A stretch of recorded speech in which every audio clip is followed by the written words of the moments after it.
My AC is on. It's not good enough. It's still hot as fuck. Ah! I went for a big long walk today.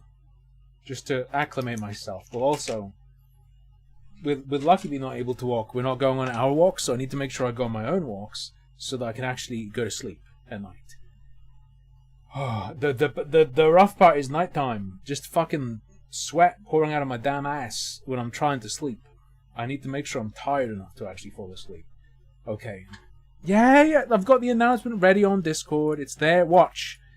Look, you heard that. I pressed enter and then enter to confirm. It was already ready. It was already ready.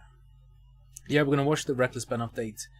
Why are some people comparing to Dogpack? He has fucked up on quite a few things. But lucky for him, his opponents do appear to be somewhat evil, so you know. Oh, as expected. Does anyone have the winning lottery numbers? Can I just win the lottery and then just like play the Bazaar all day? Is that an option? Can we do that? Can we just do that? Drink your sweat to ensure you don't dehydrate. I'm okay. I'll stick to black currant squash. It's not a very common flavor in the US, is it? You play Bizarre every stream. Is that new Berserker guy in the Bazaar any good? You haven't played and forgotten the meta. Well, hopefully the meta would have fucking changed. Hopefully me forgetting the meta doesn't matter. If the meta's been the same for months, that's a problem. There's a decent number of people playing the Bazaar, right? Steam charts. Show me the Bazaar. Squash doesn't really exist in the US. Okay. Don't even call it cordial or something? Mix-up drink, as they call it in Australia. The Bazaar. Current players, 10,000. That's not fucking bad. That's not bad. That's not bad. That's fine. It's alive. Mixer is the term, but usually it's only for booze. Yeah, the mixers are like soda and stuff. Soda water, soda, whatever. That's different. That's different. Entirely different. My eyes are okay. My eyes are okay. I've been doing a lot of like, being careful with how bright my monitor is, how the light in the room is, and whatnot.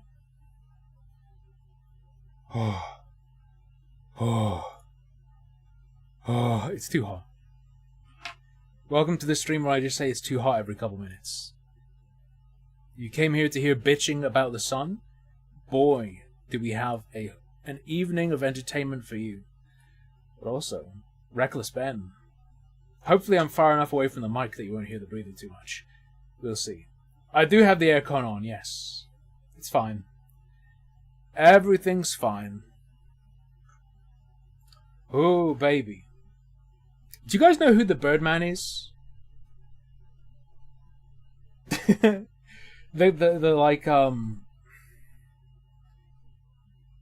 what would I describe him as? He's one of the anti-grifter YouTubers. I think he's a voice actor. I've only seen 2 of his videos. One was about the red button versus blue button. And another of his videos I saw was him confronting a fast food worker and like threatening him and being like, "Excuse me, I just want you to know, this is on video. I'm going to put it on Twitter and you're going to get in trouble." It's fucking amazing. It's amazing. It's so good. Fully fucking Karening out. Now it's unlisted and only has like 100 views, so most people probably don't know it exists. But it does have an incredible video. Fucking confronting a Domino's pizza manager. And like debate broing this Domino's pizza manager. "Excuse me, just answer this question. I need you to answer this question. I just want you to know I'm recording this. It's going to go on Twitter and you're going to be in trouble." It's so fucking good. Birdman was trying to get a free pizza using his Domino's points or whatever, and he fucked up and used an account that like had his old phone number. And there was confusion at this chain because of that, and they fucked up delivering the pizza because they were confused about his number or whatever. It was a mess or whatever, but he drove down to the chain to confront the manager one-on-one. It's so good. Anyway. Why are you running? If you're right, why are you running? He says this shit to a fucking Domino's manager. It's so fucking good. You should show us. I'll probably make it into a video, because it rules. Probably do like a review of his encounter. We're doing bricks and minifigs. We need to know what's happening. Bricks and minifigs tried to get me arrested to stop this video. I'm about to go to court, and I don't even know what I did wrong. Yeah, Bricks and Minifigs is making up tons of lies about me to the police to try to get me thrown in jail so I can't release my documentary about them. But the crazy part is I'm not even allowed to know what they're saying I did. Legally, I'm not allowed to film inside court, so I formally requested the audio, but... So I just put on these spy glasses. Since there was no visual... Thank you, Trisket. Thank you. At Trisket fed the streamer a $10 superberry. After you showed all the clips of the Gormans in Spain, I'm a full believer in the Three Thieves theory. The Gormans stole some, the new franchise owners stole some, and BAM stole the rest. I feel like I'm losing my mind. Oh, yes! Yes, I remember. Yes, they are in Spain. Yeah. The wild shit protesting the US and Spain. Talking about how she feels so much freer because people aren't allowed to say stuff. Yeah. I forgot they were called the Gormans for a second, and I was just thinking, what in the fuck is this guy talking about? Who the fuck are the Gormans? Why is he talking about Spain? I remember, because we looked at their YouTube channel. Yes. Freer because she eats food. True. Why don't these fucking... Look, okay. Hex. Why don't these MPs just move to the fucking Middle East? Whenever they're like, the food's so amazing, it's always fucking Middle Eastern or sometimes South Asian stuff. You know you can just go there, right? There's like an easier... You can move there. Are you stupid? It's so valuable. Move there. Plenty of people have. What the fuck? Bering shared something where some Queensland politician, over in Australia, was talking about funding cultural events, and he was just showing on his plate the most generic looking fucking ass takeaway. Government funding for like shito takeaways to have a food van. Fuck off. Fuck you. Anyway, I'm allowed to get angry about Australian politicians because I'm dating one. Not... Stop. Not an Australian politician. An Australian. Okay. I hired an animator to animate over it. Right now, I kind of don't even know what I'm being charged for because all of the body cam footage has been redacted, and they say it's to protect the victims. However, I think there are some redactions that maybe don't make sense and that weren't to protect the victims, and there's some things being said about me that are redacted I don't know about. I do have some concern. Amazing. He does have a great way with words and an incredible presence. In this case, with the defendant representing himself, the allegations here relate to the fact that the defendant, he's a person he's a YouTuber, who creates videos, publishes them online, and has been, if this defendant were to represent him... Is that the Freren, whatever, peeping up? ...himself, and we were to provide body cams and discovery, we would be now providing additional information and fodder for this defendant to create videos from which he could profit by placing them on YouTube. Kinda based. He's a YouTuber. He doesn't deserve rights. At the expense of our victim. I have serious concerns for that. Yeah. To be fair. Yeah. He's cooking. The state of Utah is claiming that if they tell me what I'm being... You should just be able to go, sorry, the defendant is a YouTuber. Done. Finished. Death penalty. ...accused of, then I'll use it for content on my YouTube channel. And they can't have that They're arguing to the judge that the best thing to do is to not let me know what's being said about me, which is very strange, but that's their argument. And just in case you haven't been following along with this whole Lego story, this is all happening. But they're covering their ass. They know they've done wrong. They're lying. That's not why they're concerned. Because I stepped in to help a family who got their Lego collection stolen from a company called Bricks and Mini. Spoiler, he has apparently 5 lawyers. Yeah, originally he was going to do it fucking pro se, and then, you know, that changed. I remember. Because he had a ton of offers, ton of pro bono offers, right? And everyone was just like, are you fucking out of your mind? Take it. If it's that or representing yourself, take literally anyone. Figs. And for the last couple months, this company's been doing whatever they can to get me arrested. Even if it's literally Lionel Hutz. Take it. Go for it. So they can keep all the Legos for themselves. By the way, I originally wanted the title to be Bricks Have Been Shit, but obviously you can't do that. It literally won't let you do that. Blocks you from inputting it. And this isn't even just me speculating. One of their own employees literally told us what their plan was. I got a call from my boss, and it was like, how do we get them arrested? How do we Dang. get them arrested? But eventually, Bricks and Minifigs found out that I'm not just some random kid. I'm actually a YouTuber making a documentary on the entire scandal. I don't know if that takes you out of the realm of some random kids. But... So the YouTube guy is named Reckless Ben. I don't want to be on YouTube. Yeah, this is when things really started getting crazy. Bricks and Minifigs went into ultimate defense mode and was going to do whatever it takes to prevent this documentary from coming out. First, the police got a call saying I had heroin on me. This officer is going to conduct the search of your person because there are substances in the vehicle. Really? And obviously, they found nothing. But then they got a call saying that I was the one that stole the Legos. And I got swatted by the entire police department. This one is insane. This part is unbelievable. Oh, the Airbnb owner heard them talking about Legos, so called the police thinking they were the thieves. By the way, friends with one of the cops. Okay. That shit needs to be dug into.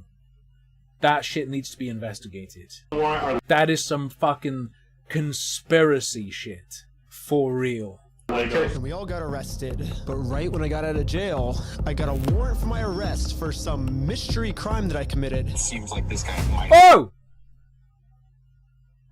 Just remember, Hex, did you see that it looks like Ann Widdecombe was fucking murdered yesterday? Have you seen that shit? Live in LA, or his last known address is in LA. Yeah, the police showed up to my house all the way in Los Angeles to arrest me without bail. Her dancing wasn't that bad. He was like, A bit of a delayed response, honestly. just tell him he has a warrant for his arrest. But the police couldn't arrest me. Any idea where he actually is? No idea. Okay. I was somewhere very far away. But anyways, back to court. The judge is looking at signing a protective order to protect Josh, and all of his statements about... This is an Evangelion reference. Yes? I know anime. This is an Evangelion thing. Lucky Bee has a little minifigure. This is Sanji, Kenji, Benji, whatever the fuck his name is. It's his dad, yeah? Shinji, that's the one, yeah. I wonder how many weeaboos want me to die, because I could not give a fuck about anime. However, I have been to 2 different Evangelion stores in Japan. The one in Hakone and the one in Tokyo. me. If this protective order gets signed... I didn't know what the fuck any of it was. The ice cream was cool, though. There was, like, green and purple swirl ice cream. Then I'll never be able to find out what he's claiming I did. I got bad news. I don't think we have any more budget for animation, dude. Oh, shoot. Oh, so how do we animate this next court Has Ben been greasing his webcam? What's going on here? scene? I guess if we have to not pay the lawyers, then I guess the animation's more important, right? Yeah, we decided maybe the lawyers are actually more important. So, yeah, we ran out of animation budget. Sorry, guys. The court's inclined to sign this pretrial protective order unless you have an objection to it, Mr. Schneider, and the objection to such an order. Yes, I think there's a bunch of misunderstandings in this case, and so this person doesn't want to get exposed, so he's making up a lot of lies about me. to Oh my. This is gore. This is like watching gore. order to like get me arrested before he gets exposed. So that's what this whole thing's about. However, before I was allowed to Oh my fucking Christ. show any of the overwhelming evidence I have to support my claims, the judge didn't care about the evidence and signed the protective order anyways. Mr. Schneider, the court's going to sign this order and But your objection was airtight. serve it upon you. So the court has made it clear they do not want to look at the evidence and they want to protect Josh and Brandon for some reason. And now I have to somehow fight a court case against all of these mystery crimes against me that I have no clue what they're even The painful part is he really doesn't understand what's happened there, does he? saying I did. So this whole mess is happening in American Fork, Utah. But I'm also being charged with another case in Provo, Utah. This is where corporate Bricks and Minifigs is, which is why I'm also being charged here. And this police department has surprisingly actually followed the law when it comes to discovery, and they sent me all the raw body cam footage of what I'm being charged for. Let's start at the beginning, the moment I first met the CEO. The reason I'm talking to him right now is because before exposing this company for the grand theft they committed, I thought it was in good faith to give them an opportunity to do the right. Bro, no one's sitting on that. That bench, that Lego bench, makes me irrationally angry. Unless that is a decal to look like it has the bumps, no one's sitting on that shit. Just a waste of space.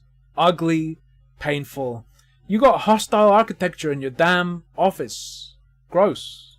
The grand theft they committed, I thought it was in good faith to give them an opportunity to do the right thing first before I make a documentary about this. You had like two of them. They're going after him for like harassment and stuff, yeah? Is he only pretending not to understand why it might work to say we can't give him the footage because it would make it would lead to our client, you know, being further attacked. You know, it would worsen it. It would enable further harm to them. Does he not like get it? $1,000 worth of Legos in your store. Nope. Never happened. But the CEO did not want to take the opportunity to do the right thing and instead instantly called the cops on us. Hi there, I'm calling to report a crime. They themselves say, hey, you guys stole this product from this person. If you don't give it back, I'm going to burn the place down. What? We're going to burn the place down. Or I'll kill you. It's Ben Snyder who's what the fuck? The one engaged in this behavior. You can see in the police report that the crime he wanted to get us charged for is called extortion. Flat out claiming he said he's gonna kill you. Not even... I believe in other episodes, right? We've seen that other dude say that people involved with him maybe were saying this stuff. People were showing up and saying this. This is the first time we've seen this. I need to not say slurs. I'm on. I'm not offline.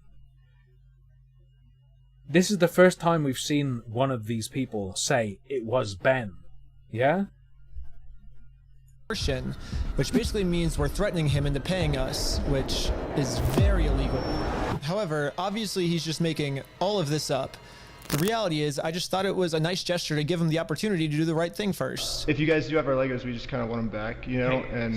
But if there's one thing I've learned from this entire experience, it's that whoever ends up doing the morally right thing just ends up getting screwed over. So now, it's how it works, yeah. Time to play the way Bricks and Minifigs is playing, and use their own strategy. The law primarily exists to stop you from killing criminals. Just gonna say it, okay? Against them. Right now, their strategy is to get me arrested before I get them arrested. So now, I'm gonna Uno reverse this and get so now, even though I didn't threaten to, I am actually gonna kill them and burn them. Eamon, the CEO, arrested before he gets me arrested.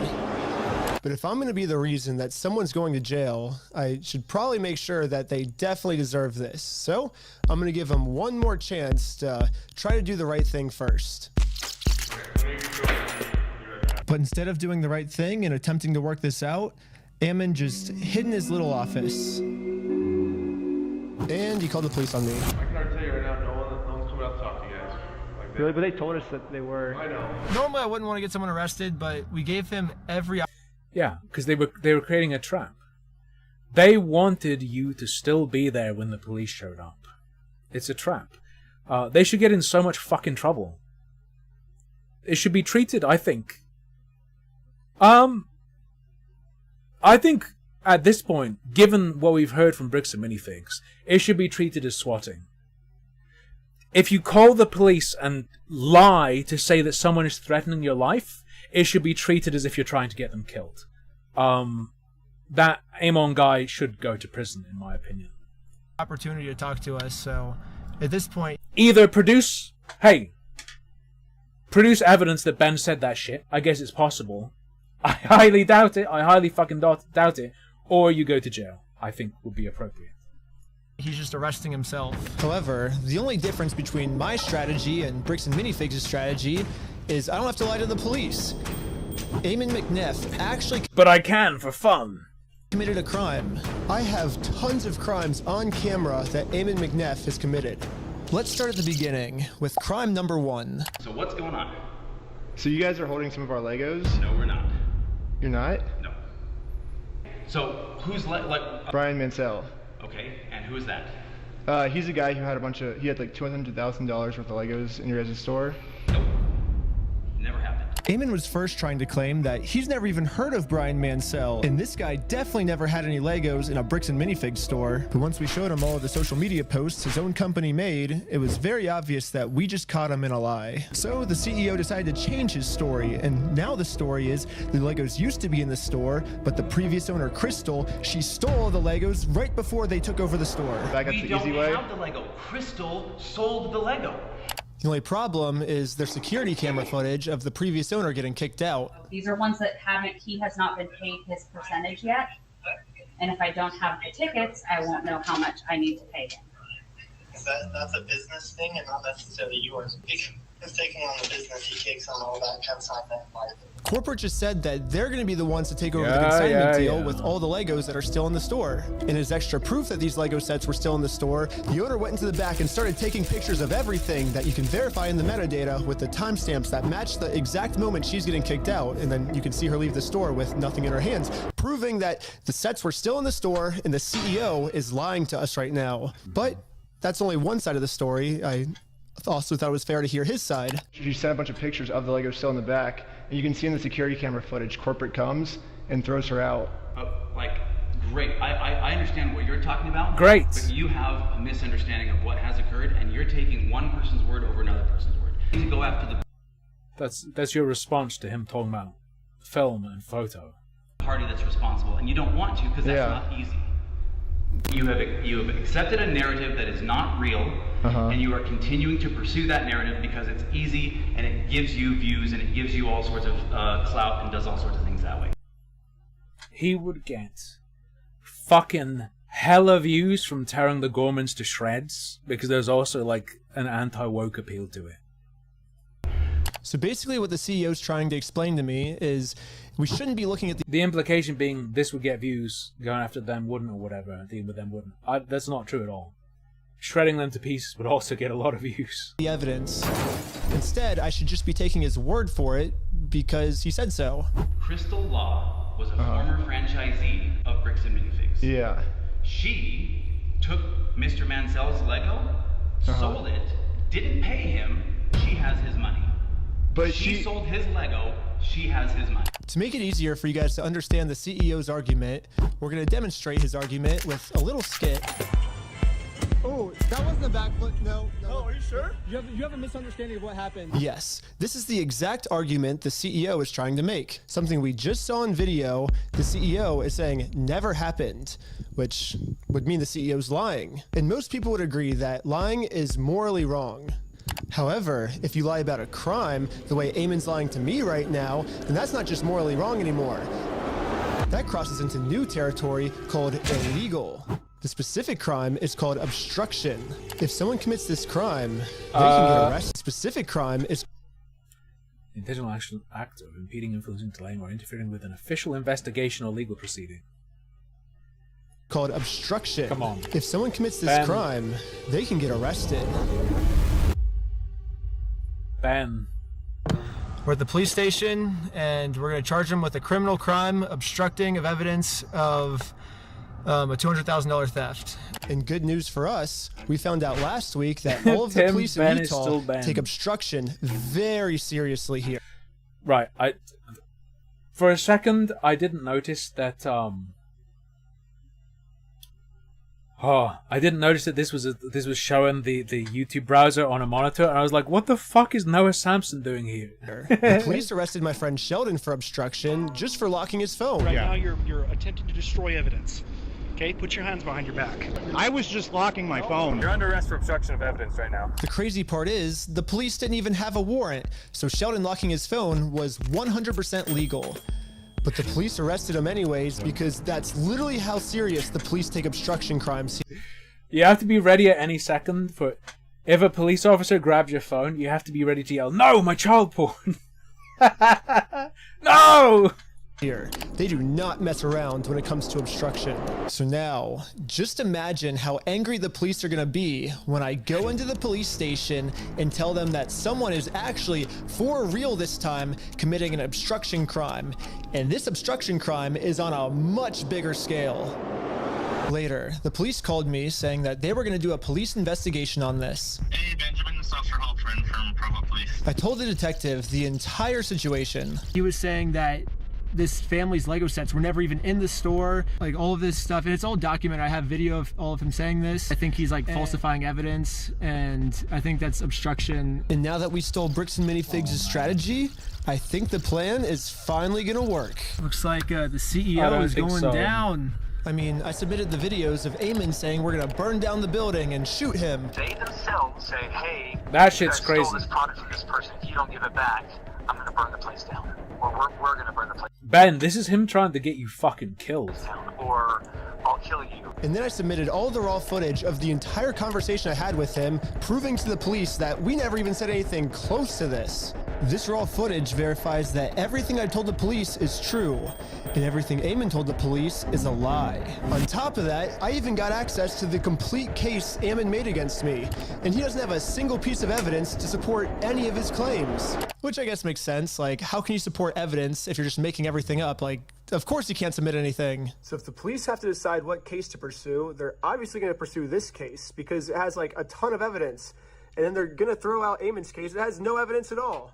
Ripperino. In The person you're trying to cappuccino. reach is not available. Hello, my name is Ben Schneider. A couple months ago, I made a case, and you were the officer that was helping me create it.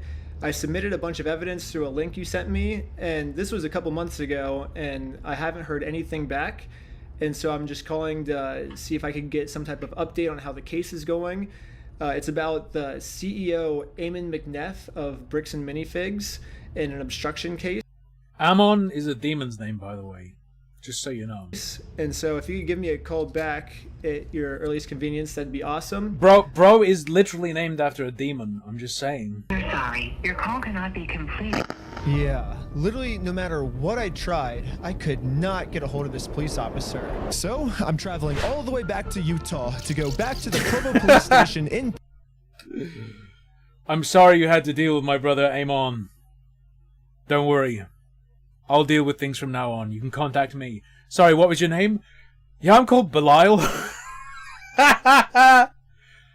If you don't vibe with me, you can talk to my sister instead. She's called Leviathan. Person to see how the police investigation against Eamon is going. And I just so happened to get a hold of the police schedule and arrived at the exact time this officer was supposed to arrive. But before I could speak to this if you don't want to deal with a person, you could try prompting our custom AI. It's called Legion. Officer, one of the other police officers called into the front desk and asked to talk to me. I'm not seeing him on duty right now. Really? They said he was going to be here today at 3 o'clock. There's always the chance that they might have called out sick or something. Is there any way that you can like check if he's here, or? He's definitely scheduled to be here. Like I said, they might have called out sick or something. Are you able to look and see how the case is going? All I really want is kind of just an update on the case. Hello? Yes, Hail Paimon. I mean, good afternoon.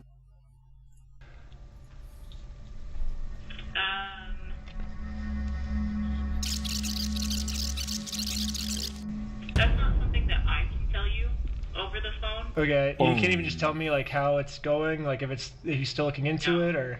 No, I can't. not something I can do. Okay, well, thank you. So basically, I came all the way out here to find 0 answers.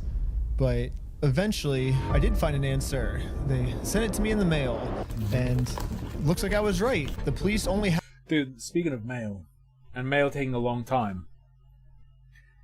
On Tuesday, I went with Lucky Bee to her first physio appointment. And when we arrived home, a letter was waiting for us. A letter telling us about the appointment that day.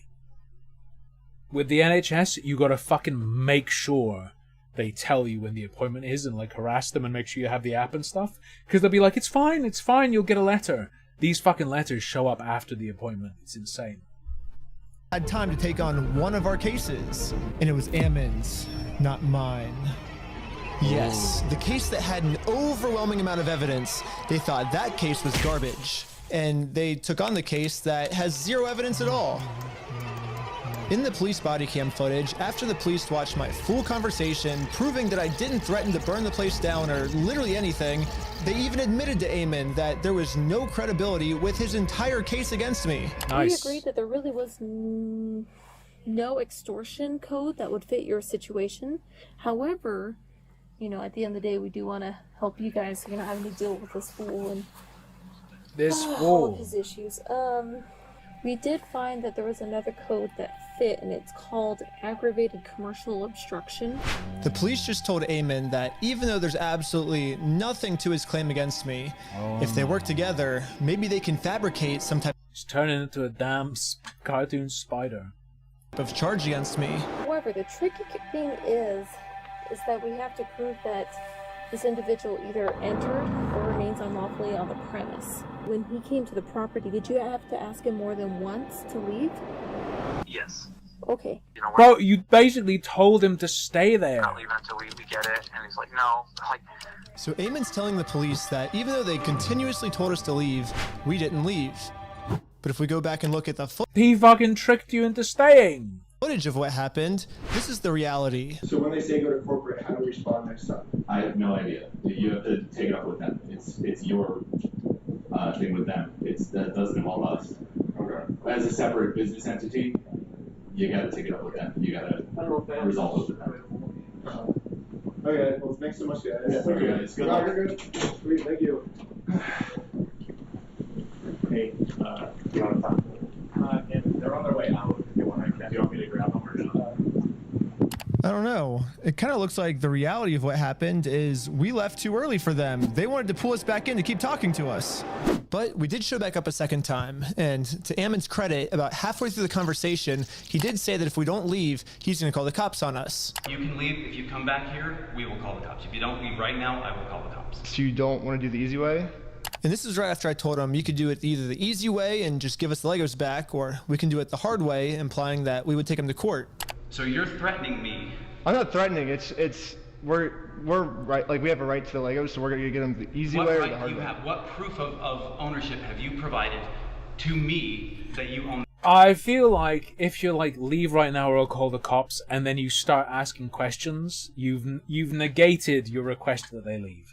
If you start demanding answers of the people you just said leave now or I'll call the cops, that negates what. Nah. I mean, I can give you proof if you want. Right, provide proof. But right after he says this, he's now asking us to provide him proof that we actually are entitled to these Legos, so we can't leave now because he just told us to stay and provide proof. And then at the very end of the conversation, he says this one more time. Okay, you've been asked to leave. Please leave. We have to leave? Okay. Well, thank you for working with us, and so see you later. Well, we have now all just seen the video footage of what actually happened.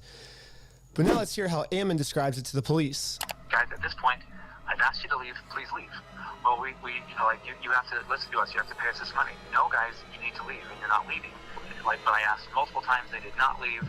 Looks like that might be a second-degree felony. He's facing felony charges. It is a felony? Yes, because I went to the corporate headquarters and tried to give Ammon the easy way out of all of this, they're now trying to get me on a second-degree felony, which I don't really know how any of this would make me get a second-degree felony. Like, what the heck, police officers? But they're doing it, and the punishment for this crime is 15 years in jail. Make me get a felony is pretty good. I don't... Well, Frag. She sounds like she fucking knows him. This sounds like he's talking to a buddy. The way she's talking is fucking weird as fuck. No, you know, like however else, you know, like some of that stuff comes through, but you know, like the reality is like we've tried to talk with him and said we're willing to work with you. Yeah, I think one of the main reasons the police keep taking Ammon's side instead of ours, besides the whole Mormon thing, is that Ammon keeps framing the situation as he's just the helpful CEO who's trying to do the right thing and return Brian's property, and we're the ones that are preventing him from giving it back to Brian. So, I say we rewatch the footage and see what actually happened. We said we would be more than happy to help Mr. Mansell. Yeah, because Brian said he was unwilling to work with us. Well, Brian said he asked for the store inventory, and that because he. Ben reminds me of like someone playing D&D who with a DM who like just wants them to have a good time. Right, someone who's playing D&D who doesn't really have any fucking idea what they're doing, but the DM wants to make sure they're having a good time. So, like, no matter what they do, the opponents are going to be bigger fuck-ups, and it's just, they're evil, so you win, sort of. I don't know. I don't know if you get what I'm saying. He said, like, he wanted to work with you, and then you guys didn't He's sort of being railroaded. Provide the store inventory. We asked him to provide us with any documentation, and he provided us with a spreadsheet.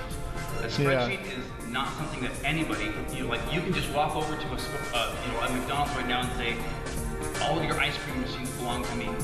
Why? Because so. Do you think I could pull that off? The McDonald's ice cream thing. I'd have to figure out which. I have to find out when the tired workers are going to be their tiredest, when it's going to have the least staff, probably in the morning.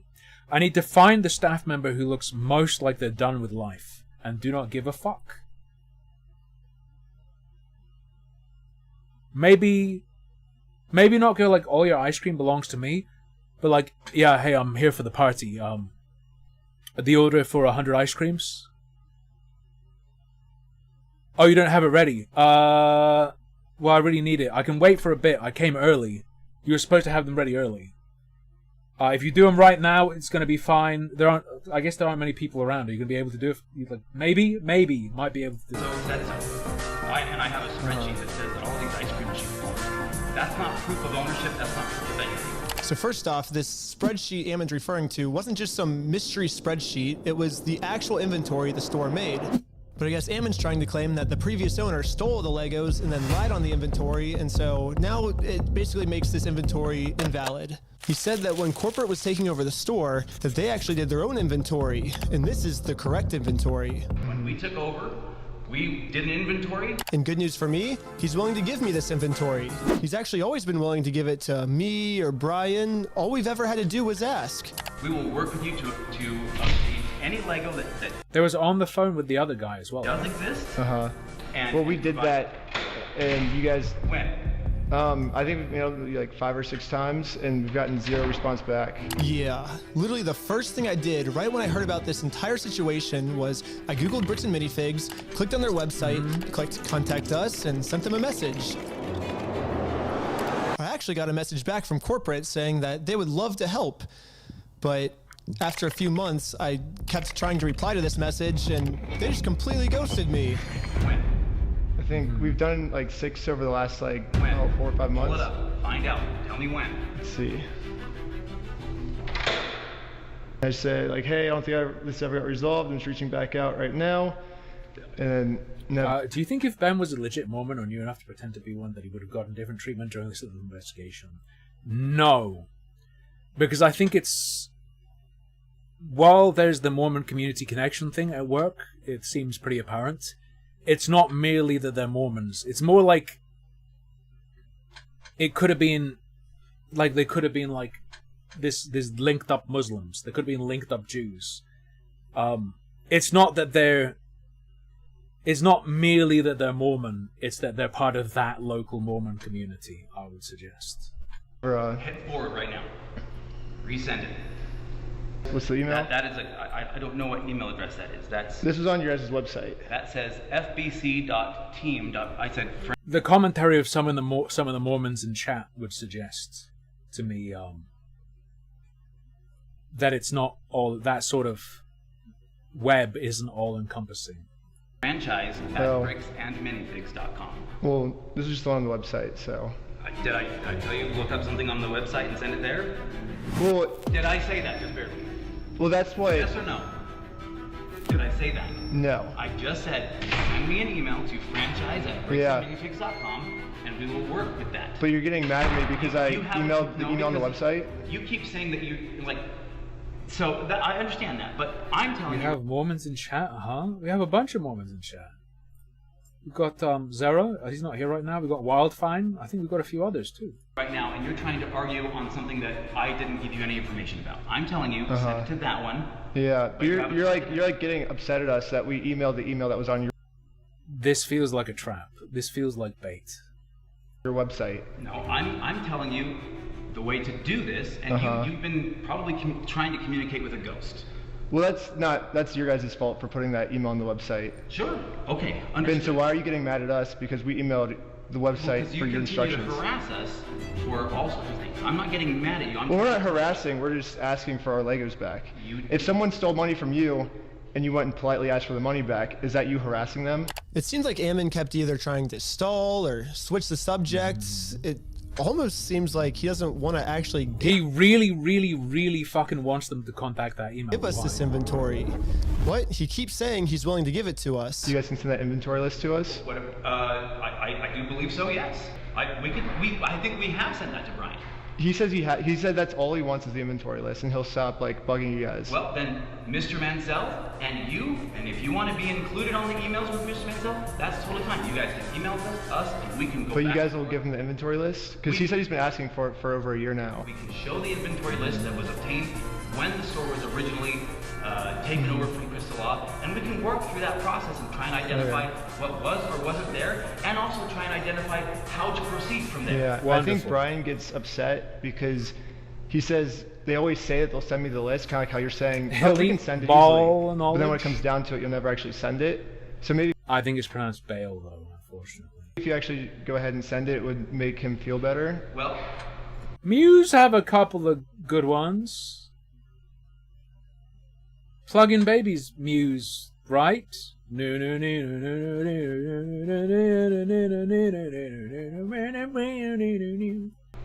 understand what you're trying to get at. We're more than willing to work with you and help you. Snake Charmer music. I'm saying send an email to that email address that I just gave to you, and that will produce results. But anyways, I sent an email to the email he told me about, not the one on their website. That's a bad email. Don't ever email that one. The CEO is going to be pissed. But according to Ammon, now that I've sent this email, I should be receiving the inventory list very soon. So? Talking to a demon, and the demon's like, stop calling me Henry. Say my true name right now. Speak my true name aloud 3 times. Do it. Say my full true name 6 times inside of the pentacle. I waited all day. And then I'll give you the spreadsheet. And I got no answer. So, the next day, I sent them another email. I patiently waited again for about a week.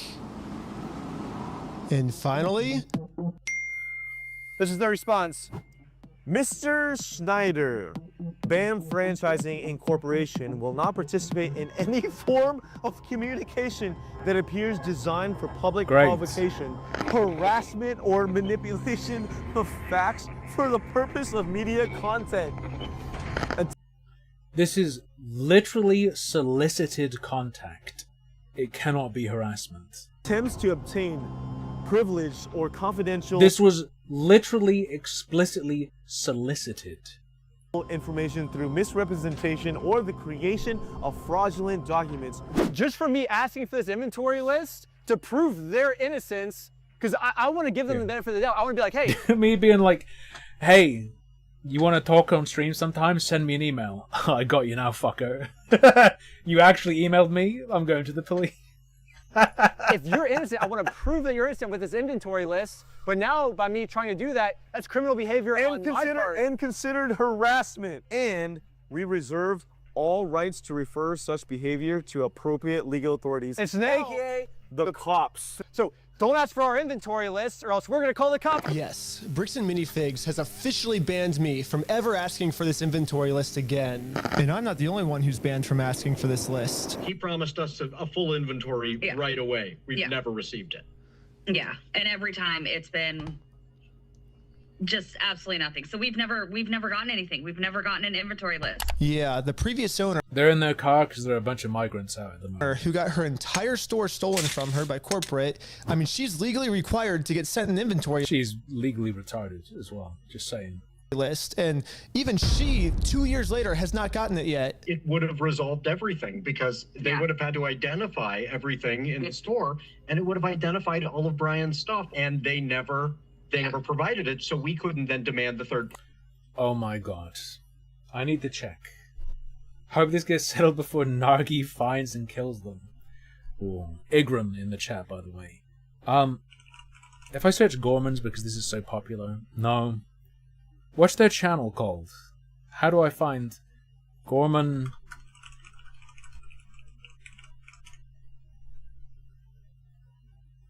Benjamin Gorman. My interview with Reckless Ben, brick by brick.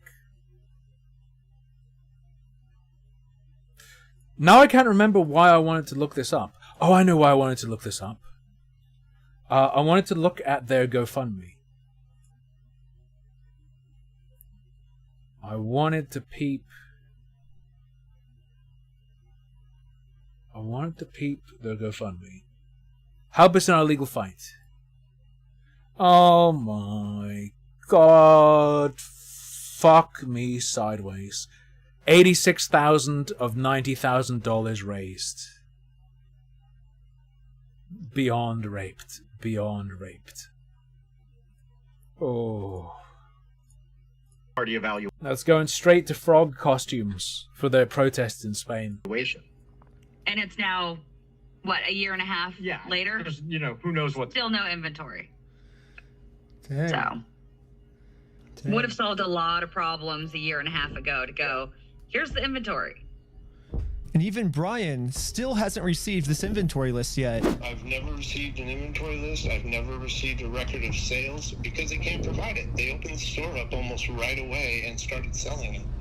And the worst part about all of this is it seems like the CEO is pretty much just trying to rub all of this in everyone's face.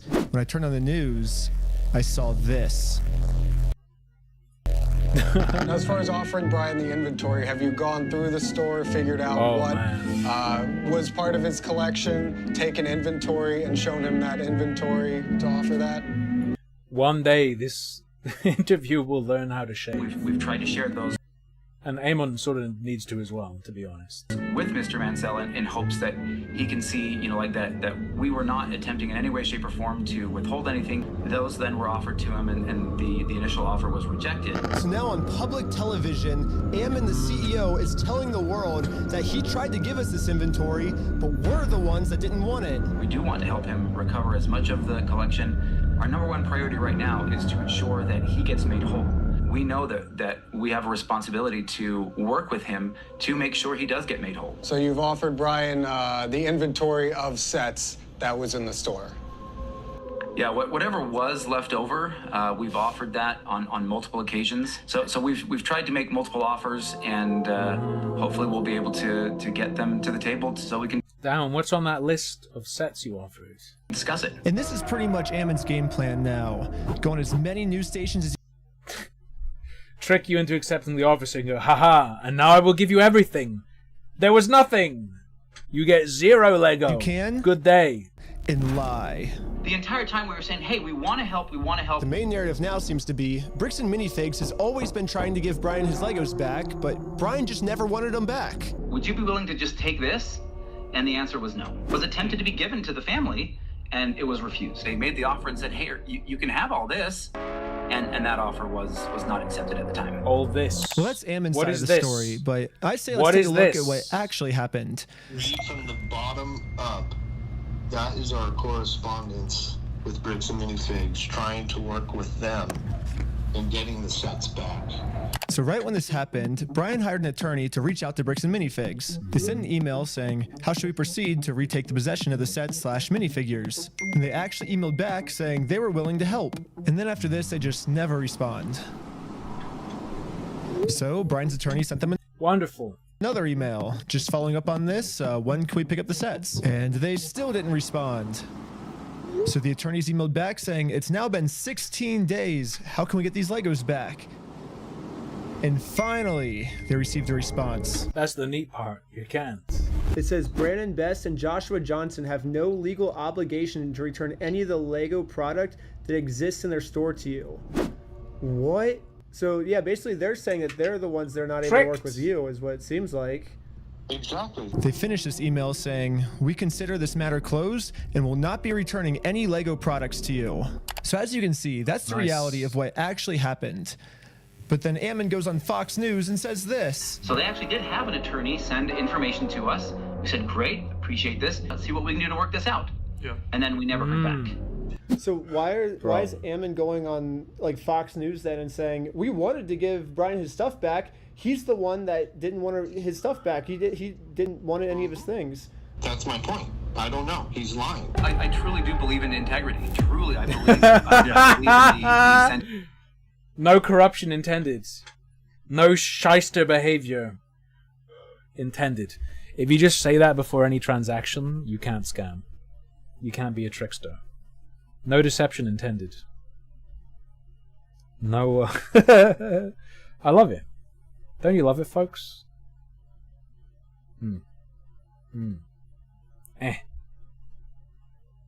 of integrity, and I believe everyone should have integrity. But anyways, another thing the CEO seems to be pretty upset about is that... Can I just... But anyways, another thing the CEO seems to be pretty upset about is that when Brian kept demanding his stuff back and couldn't get it back, eventually he had enough. And he was like, I'm going to make a Facebook post about this. And in his Facebook post, he called now you're a harasser. Figs, thieves, and liars. And this Facebook post, like, really pissed off Ammon. I mean, Bricks and Minifigs is literally suing Brian now for millions of dollars, all because of this. I mean, back when I was talking to him at corporate headquarters, he made it very clear that what they did is technically not actually considered theft. There is no theft. Do you understand the legal definition of theft? Wow. Legally have to be So the definition of knowing. Man who just cut your purse and then picked it up. Man who just grabbed your purse off the ground after someone else cut your purse string. The property. Excuse me, this isn't theft. Do you know the legal definition of theft? This is finders keepers. Was stolen or otherwise not Yeah. belonging to that person. And on my phone, That was not known until Mr. Mansell came in days later and said, I have some of these things that need to be... and that's another lie again, because... It is not another lie. So I showed Ammon the security camera footage where corporate acknowledges that they are now going to be responsible for these Lego Star Wars sets. These are ones that he has not been paid his percentage yet. Mm-hmm. And if I don't have the tickets, I won't know how much I need to pay him. That's a business thing and not necessarily yours. He's taking on the business, he takes on all that kind of stuff. And after showing him this footage to try to bring the conversation back to reality, it's our here's his problem now. response. Now extortion? Because we caught you guys? No, because you are attempting to extort us, so... That's what you're doing. What you are doing right now is illegal. It's an extortion. So catching you guys in illegal activity, that's illegal on me. Nope. We have done nothing. See, I agree too. I agree. Nope, it's not illegal on us. Thank you for... done nothing illegal, and This you is are doing amazing. something illegal right now. No, you. No, you. No, you're the criminal. Not it. Not it. You're it. I don't think it's illegal. I think us catching you guys for doing the illegal thing doesn't make that what we're doing is illegal. That means what you guys are doing is illegal.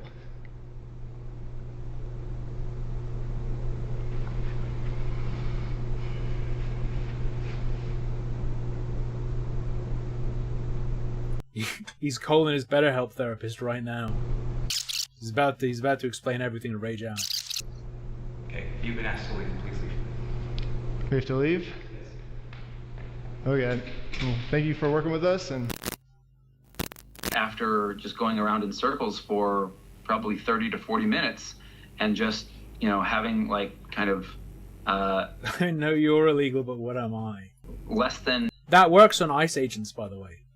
They can't do anything to you if you drop that on them. Genuine questions or less than genuine responses being given to me, you know, I was exasperated. Inauthentic, bad faith. By the end of it, and that's, you know, like when people... Reactionary. Your Honor, he's a grifter. Get tired and exasperated, that's when like, we finally got the footage that we can use to make him look like a completely unreasonable monster, you know, like, so, yeah. But that's what they do is, you know, people whose goal is to do those types of things. No minifig is illegal on stolen Lego. They just harass and go after people as long and hard as they can until somebody breaks and says something that, you know, then they can, you know, use that one clip to be like, oh, look at this horrible monster of a person. So that's what I feel like has kind of really happened here. So Ammon's claim... All I did was try and call the police to tell them he's an immediate and present danger to my life so that they'd come and ventilate him. That I just harassed him for 30 minutes and finally he got fed up with us, which that was the one clip at the end that I used in my documentary. So I say let's go to the very beginning of the footage, my first interaction with them, and see what actually happened. So what's going on? So you guys are holding some of our Legos? No, we're not. You're not? No. Yeah, literally from the very first sentence we ever exchanged with each other, Ammon's goal was just to lie to us. But anyways, I'm now starting to think that the only reason Ammon wanted us to email him about the inventory list wasn't actually give us the inventory list, but actually... Thank you, Dwayne Dibley. At Dwayne Dibley 772 fed the streamer a $10 Superberry. The very sad thing is that I truly think the police and these demons will get off scot-free. I don't think so, because at the very least, with enough people seeing this, there are some crazy people who will probably make their lives bad for a long time. It was a trap.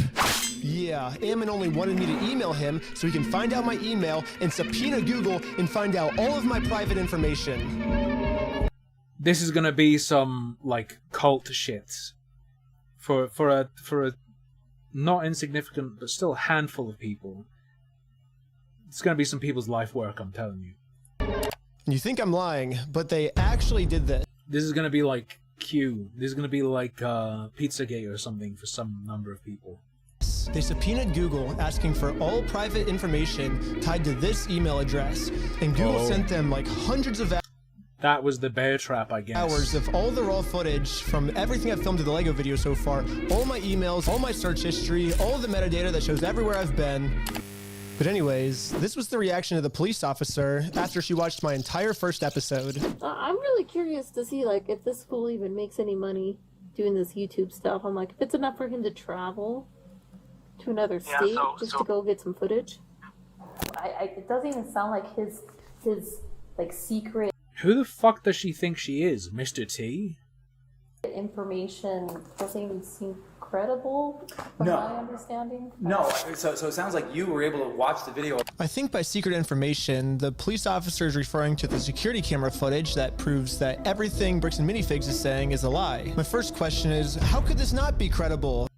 This female cop is certainly someone. She's gotta be like the wife or girlfriend of someone involved in the business. Way, like, so insanely familiar. It's literally just video evidence of what happened that night. But at least now I can see why the police aren't listening to me. They're basically just saying that all of the evidence I submit to them is not credible and therefore case closed. Ben's wrong and we're right, because we said that the evidence is uncredible. At this point, Bricks and Minifigs is working with the police to just come up with whatever story they can to make any evidence I give them seem as uncredible as possible. In all of his actions to just generate clicks and likes to get, likes. They're finally gonna take him down, and they have to. Amon bolts the police, pursue him, and he just pulls a fuck ton of Lego out of his pockets and just throws it on the ground behind him, crippling dozens of police officers.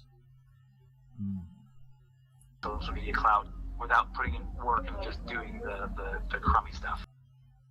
Tarballs, there's no fucking... According to Tarballs, this is a claim in chat. This is not something I have verified in any way. Tarbold says she also is being sued in a wrongful death case because she took someone who said they took a bunch of drugs to the hospital, but she didn't tell the hospital, and then proceeded to take the person to jail without them getting treatment, where they died of the overdose. I have literally no idea if that's true or not, but it's incredible. Interesting. He seems like a fun Jackson. No. Oh, and you know, his MO really seems to follow somebody who's like a paper tiger, right? Like who, like behind, you know, or like a keyboard warrior. They'll make threats. And this is the craziest part. There are a lot of things you could call Ben, but he is super not that. In fact, he's almost like too far in the other direction. The video to me, Ammon's claiming that I'm a keyboard warrior. He does too much real life stuff. Sometimes. And a keyboard warrior is basically just... He's too aggro, almost. There's someone who talks a lot of smack online, but then when it actually comes down to it, they won't do anything in person. Which, I mean, if we look back at the footage, I accomplished almost everything I set out to do. I didn't get scared of anything. If someone in this story is... We're afraid he's harassing us. He keeps coming to our businesses, or he keeps bothering our franchisees or whatever. He's really just a keyboard warrior. Well, you doesn't just say anything. As a keyboard warrior, I don't think it's me. I think it's Bricks and Minifigs. I mean, let's double check by looking at the footage. Oh my, look at that monitor. That's grim. Ammon claims with his words that he can give us the inventory list. We can show the inventory list. But when it actually comes down to it, he's terrified to give it to anyone. Bricks and Minifigs this entire time has also just been begging me to sue them. If you think it's illegal, why don't you sue me? Let's go to court. Sue me for us. Sue me. Let's go to court. Let's go to court then. So when I finally go out and actually sue them, they close down their store. And now Bricks and Minifigs is going to absolute extreme lengths to hide from this lawsuit. Are you okay if she just gives you the papers so we can just... No, I'm not accepting service from her. Absolutely not. I mean, Bricks and Minifigs is showing all of the signs of a keyboard warrior, but for some reason they think that I'm the keyboard warrior. At this point, it almost seems like everything Bricks and Minifigs is doing, for some reason they think that I'm the one that's the one doing it. I'll keep my fingers crossed. I will close the browser and end the stream if at any point in this video he says Darvo. Cross for you guys, hopefully no more issues. There's so many other things that this guy could like be talking about, right? No, 100%. But sometimes, you know, like it's a sunk cost fallacy. They just think, oh, I put so much time and effort into this. I gotta make sure something happens. So, all right. Thanks, guys. Appreciate it. Yes, Ammon just completely proved my point.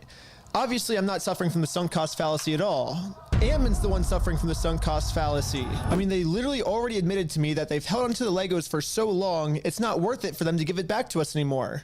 I'm not going to distribute those things at this point. We've kept them on hold for this long, so... Let's see what else Bricks and Minifigs is accusing me of. Well, they're suing me for defamation. But this entire time, Bricks and Minifigs is actually the ones defaming me. They themselves say, Me! hey, you guys stole this product from this The Elmo, like, Sesame Street intonation does get a bit much. person. If you don't give it back, I'm going to burn the place down. Let's go to the next thing Bricks and Minifigs is accusing me of. Extortion. When they're the ones actually extorting me by saying if I don't let them steal the Legos from us, they're gonna make up a reason to throw me in jail. I stole the Legos? Yeah, you're a fucking thief. Dang. Okay. You can shut the fuck up. That's your fucking choice. Bricks and Minifigs is also getting me for RICO charges. They're charging Reckless Ben for RICO. I think it is more likely that the police are guilty of RICO, right? And if you look at the CEO's previous businesses, he actually got sued for RICO. He's the one guilty of RICO, not me. They're also accusing me of sending a sniper to shoot out the windows of the McNeff house.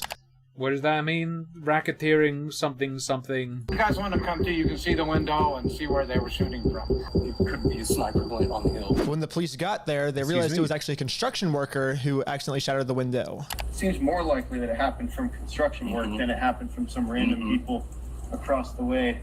But even after all this, they still go online and say it was me. He's trying to get Ben Schneider for like attempted murder. He's basically trying to set Ben Schneider up for attempted murder when meanwhile it was a nail from his own construction worker. So what's the moral of the story here? It looks like everything bad Bricks and Minifigs is doing, they think that I'm the one that's doing the bad thing. It makes no sense.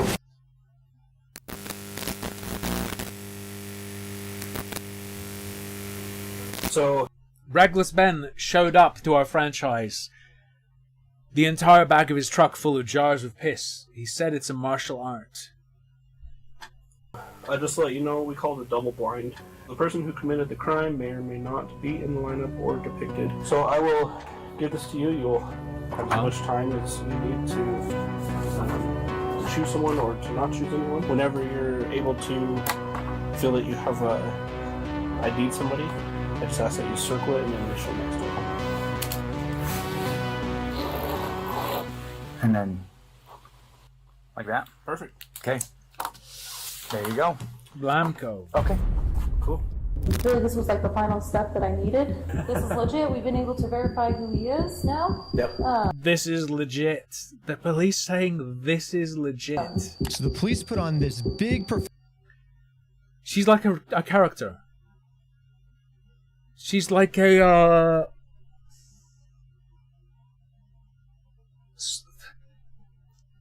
slight like Saul Goodman vibes.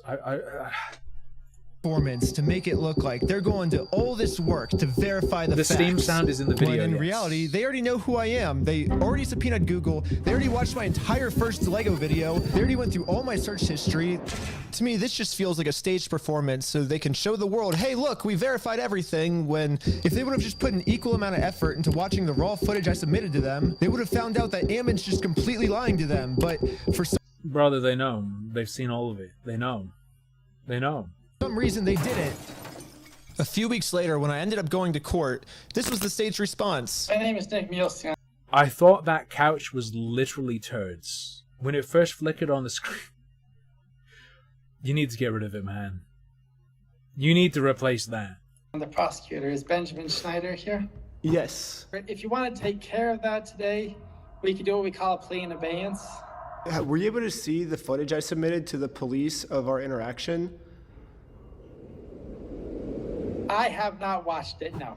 Okay, because in that footage, you can clearly see that the second he tells us to leave, where you say, okay, we'll leave, and then he calls the police and said that we threatened to burn down the building and shoot everyone inside, and he was just making up all these lies, which you can clearly see in the footage that we submitted. We were being respectful the whole time. We left the second he told us to. Sorry, let me look. And so it makes sense why the police would take me to court, because, I mean, he's threatening that we're going to burn down the building and shoot everyone, but we did nothing. Like, he's just saying that because he's trying to. I'm a documentary maker, so I'm making a documentary on the thing. So you're ramblomatic, man. You're making it hard for anyone to follow. His logic is if he throws me in jail, then if he makes up a reason for me to go to jail, then I won't be able to You need to be shorter and sharper with these people, okay? Expose them for their crimes. So that's the what's going on. It's clear as day in the footage if you watch it. It seems like they're just making up a bunch of false information in order to silence criticism. So did you submit that to the police officer? Yes.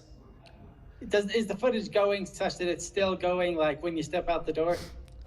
It starts from when we're in the elevator before we talk to him to when we were back in the elevator going back down.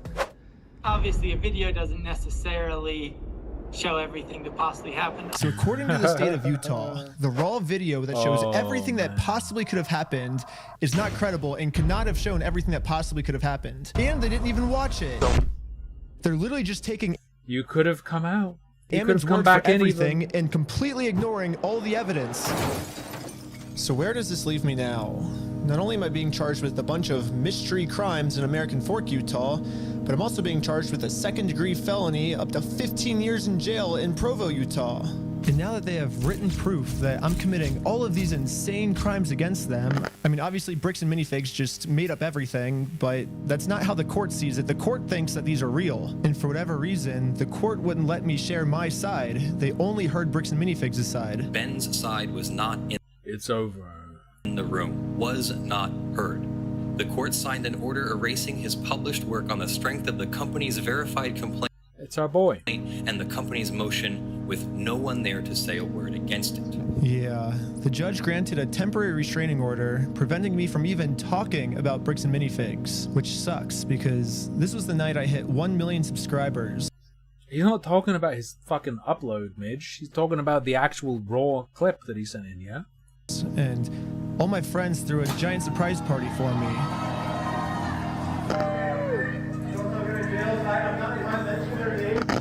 Yeah, Bricks and Minifigs gets to just keep spreading their lies about me, and I just have to sit in silence, and there's nothing I can do to stop them. I mean, having this at the end of the video is a bit of... We already know. We already know that you're able to do this because we're watching it. It's crazy to think about how much public support I was getting. $200,000 Lego dispute that's turning into one of the craziest legal cases and an internet crusade that is just exploding.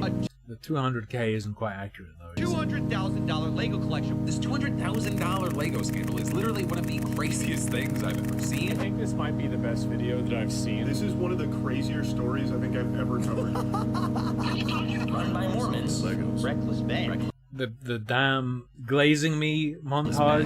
It really seemed like the entire internet was uniting to stand up to this bully of a company. Bricks and Minifigs can stuff it. Brick by brick. Brick by brick.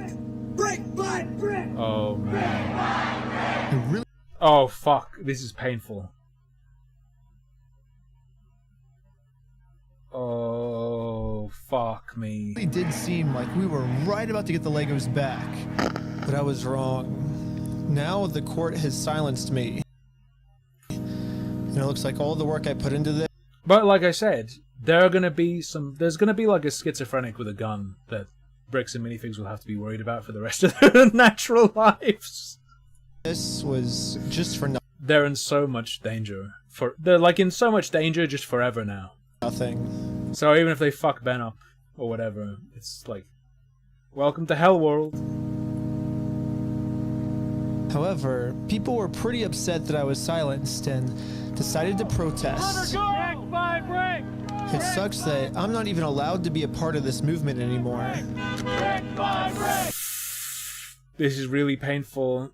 I don't like this. Brick by brick. Or maybe I can be here. I just have to be in disguise so no one recognizes me. Hey, are you Reckless Ben? No.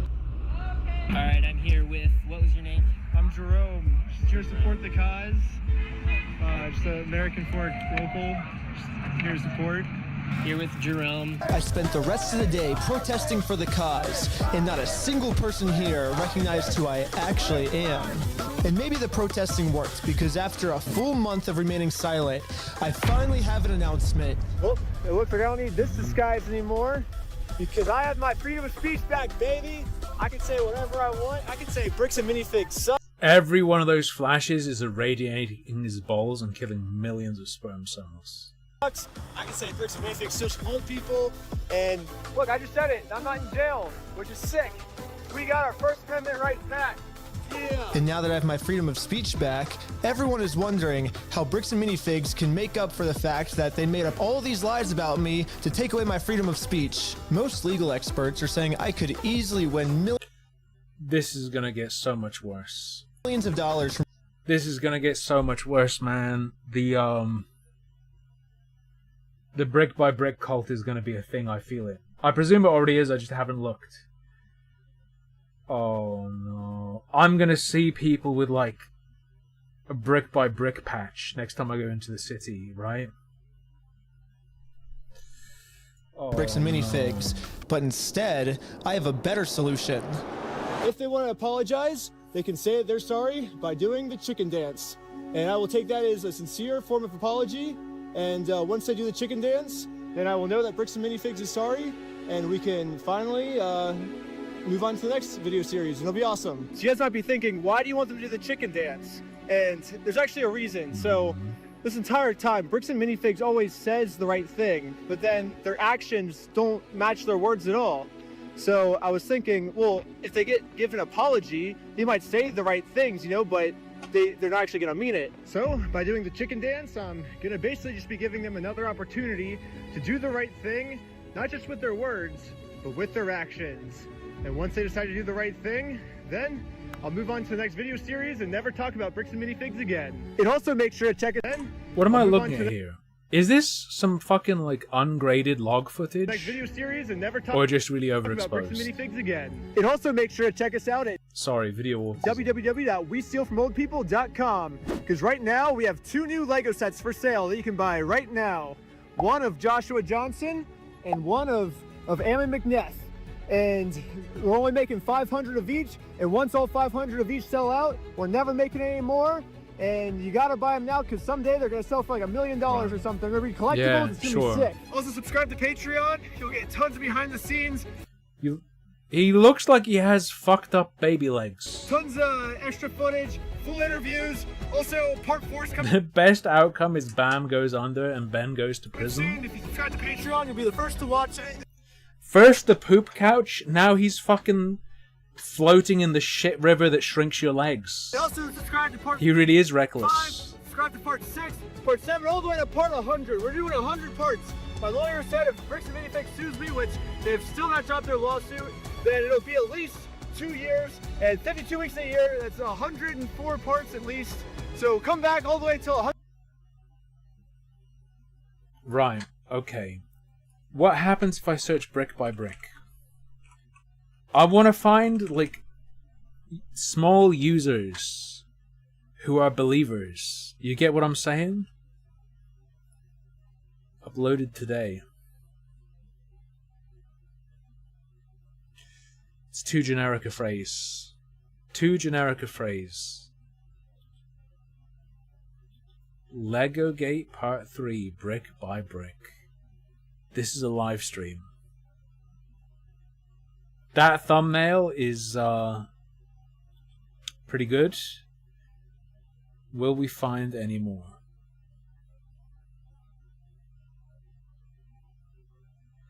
What if I search just bricks and minifigs today?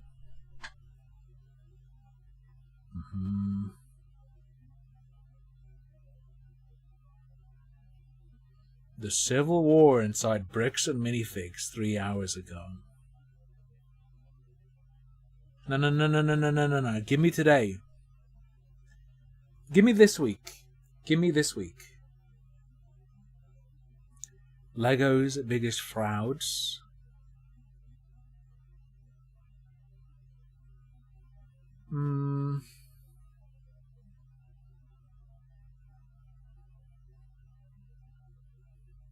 Excuse me. Blowjob City. Yeah, but anything jumping out to people? I just want some random people. Damn, I didn't know Arch was so anti-worker. Nah, not what I want. Not what I want. Did Reckless Ben destroy the wrong Lego stores? Interesting. This should scare everyone.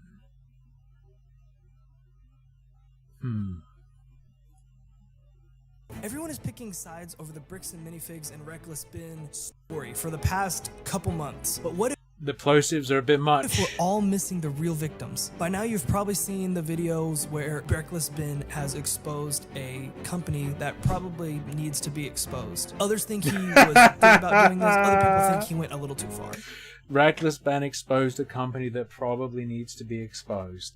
This isn't live, man. You could have redone that phrasing. By now you've probably seen the video about Reckless Ben trying to expose a company. Some say he went too far, others say this is something that needed to be exposed for a while. Let me know your thoughts. This video is meant to spark a conversation. Meant spelled M-E-N-T. But what Oh, he's trying nobody's so talking hard. about is the Lego store owners that are getting caught in the middle. So did Reckless Ben destroy the wrong Lego stores? To answer this question, we really have to understand what happened. So how did we get here? I don't want to recap. Go away. Benjamin Gorman. Do we want to look at a puppet interview? Not really, but... Recap of the anti-fascist write-a-thon. Brick by Brick, Tilting at Windmills, Chapter 23, The Sword of the Underestimated. I'm dying of Reddit. straight up fucking bleeding Reddit. While Chris and I were in Chicago at Brick World, we were interviewed by a puppet. Whoa. Yeah, that sounds weird because... So that happened. It is a little bit weird, but it actually ended up being very cool. Everybody that's watched this knows what is going on. We're not dumb. The show is Toys Play at Night Band. That's at TPAN Band, and I'll put a link to it here in the show notes. Go check it out. Subscribe to them. They were very cool, and we really enjoyed getting to meet the family behind this show. Mm-hmm. And so we got to be interviewed by George. Well, thank you very much for your time, George. We appreciate it. Just check it out. Why don't you give what you can say, a brief, description of how this all started? Oh man, they're loving this. They feel famous. Now, those of you who know me know brevity is not my strong suit. I write novels, not short stories. So that was a challenge for us, but we did our best. I mean, do we go chronological? So, well, I'll just give you my sense of. No, let's look at the Antifa stuff. Okay, we have just finished We're chaining. the second of our anti-fascist write-a-thons. This one was held on the 4th of July. That was no accident. Let's recap a little, shall we? Kind of a significant date. Some of you might be familiar with it, particularly if you are perhaps American. Just getting started on our anti-fascist write-a-thon. This will be going all day long. Folks will be jumping in and out. Wish us luck. I'll be writing for the next 14 hours. That number was also no mistake. Well, Just because we're anti-fascist doesn't mean we don't believe in protecting the white race. 4 hours and only 1,400 words into the anti-fascist write-a-thon, so a slow start, but making progress, and I plan to continue until midnight. Oh my fuck! He has typewriter keycaps. Look at his workstation, man. Oh, hopefully all the holy fucking shit. Turn up the pace a little bit. Please consider donating to the anti-fascist write-a-thon. You can plug my name in there or just give to the cause or support one of the many other authors who are... Wait, if I plug your name in, do you get money? What am I looking at here?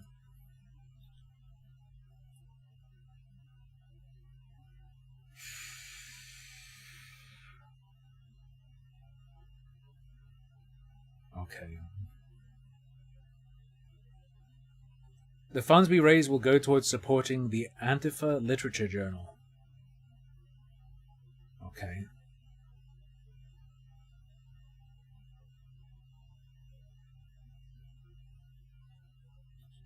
That's about it. There's not a whole lot here. Fine. I was scared to show it on screen in case there was... Here in the Zoom with me, or will be joining us at Bold Coffee and Books later on today. Your donation then goes to support the poets and authors who participate in the Antifa Lit Journal, our biannual journal that comes out from Not a Pipe Publishing. So, please... What if we kissed while sinking a billionaire's yacht? Just put that shit on Consider making a donation to people who are using their voices to fight back. Here are all the folks who are here in bold participating in the anti-fascist write-a-thon. And let's go through the folks who are on here first and have you introduce yourselves. Hi, I'm Karen Eisenbray. Do you think you could be, like, obscene enough to get them to kick you out? Like, what if I went to a write-a-thon? Like, do they read your shit? Do you read your shit out? Probably not if it's long enough. Do a story about how someone with a time machine went back in time to kill Hitler, but it turns out the material conditions and circumstances were more important, so another person just did the same shit and took his place. History pretty much went the same. So instead, you realized you had to go back in time and molest baby Hitler over and over and over again just to fuck him up as much as possible so that when things played out, he'd be weakened. Writing from Seattle, and today I wrote a post for my band name blog. I revised a short story that I think might fit in the next Antifa Lit journal. I added a chapter to a book that I'm very slowly writing. So far, I've only worked on it in write-a-thons over the last several years. And now I am editing the fourth book in my Tales from Deep River fantasy series. I'm Raven Oak. I'm a specfic author and Spigfic? and Speculative. I'm not saying fucking anything, bro. I haven't said anything. I have not said anything. Nothing. Not a word. in I didn't even say Chernobyl Frogchild. now Whidbey Island, Washington. I have boxes behind me because we literally just moved into our house last week, and my office is a mess. I have been I have been in this room for 6 years. I cannot leave. in revive. Funnily enough, not because of my weight. Anytime I exit the door, there are people waiting there with torches and pitchforks. And doing some small rewrites on a cozy urban fantasy mystery, book 1 in a 9-book series. And I've also been writing the author's note at the back so that I can get some word count in. And that's basically what I'm working on. That is spinning your wheels. I've been working on the author's note at the end to get some word count in. Today. There's nothing. You don't have any ideas. I'm Adam Lipscomb, living in Decatur, Georgia, and my main project today is working on a draft of a fantasy heist novel. When I get bored with that, I jump over to writing. Someone, bro, do you want to pause the interview? Someone's getting raped in your basement. Do you hear that? Heist novel. When I get bored with that, I jump over to writing poem or working on some short stories that I've got stewing as well. I'm Roslyn. I'm a fantasy writer and student. Right now, I am working on a fantasy comic script, and I'm All of us can't stop watching because we might get another amazing writer. Paul. communicating from my beta readers. Excellent. And I'm coming from Tualatin, Oregon. Oh, okay, good. Glad to have you here. We have one author from Ireland, but it got quite late there, so she may have gone to bed. Hi, I'm Michelle, and I'm taking a break from my originally scheduled fantasy writing to work through a journaling game for the day. Journal and game. Game. I'm in Vancouver, Washington. Excellent. Can't really hear you. Nate, I didn't expect Hexathian to be here. I'm from the Portland area, and I'm a prolific poet, and I've been playing a lot. Sorry. Prolific poet. And I don't think you should.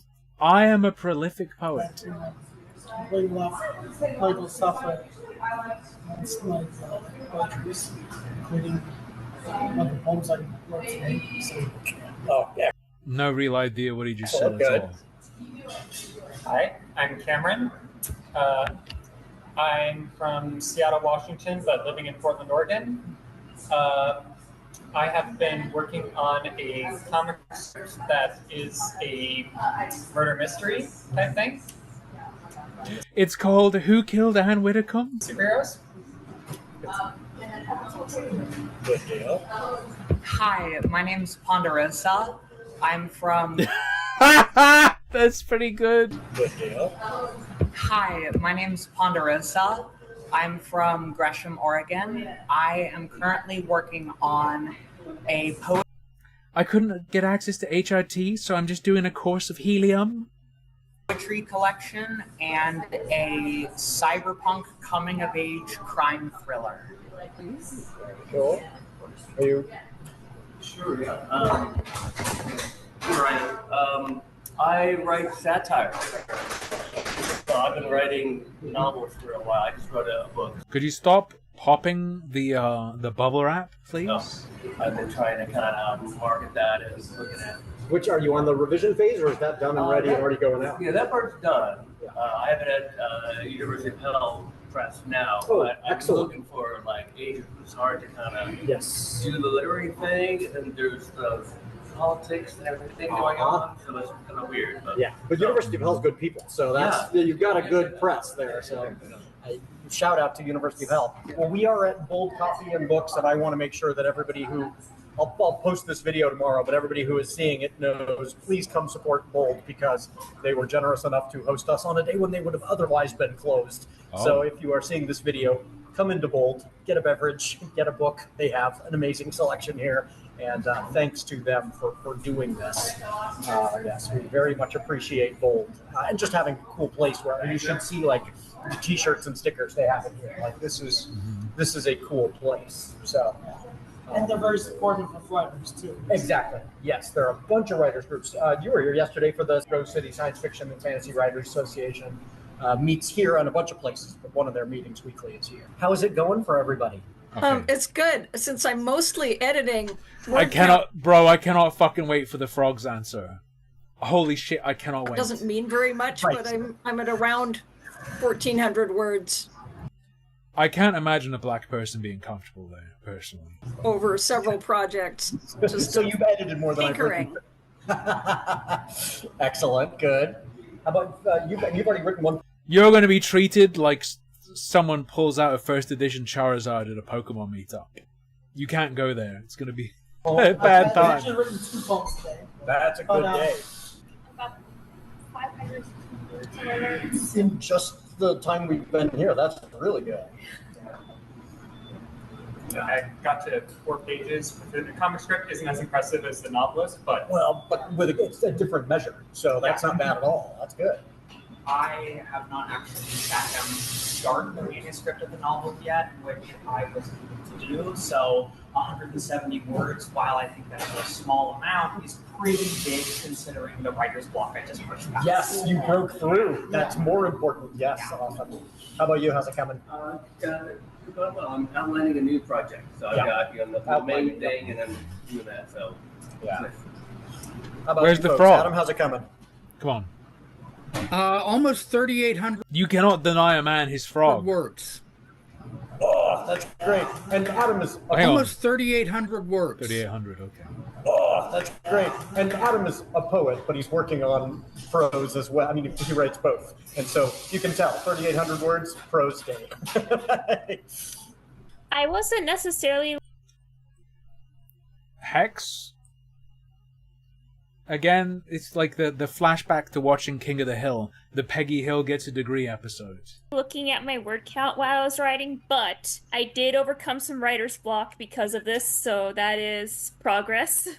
Well, I'm doing a lot of revisions like Karen, but I've still managed to do about 100 words in the past hour, so I consider that progress. What? About 100 words in the past hour, so I consider that 100 words an hour. progress.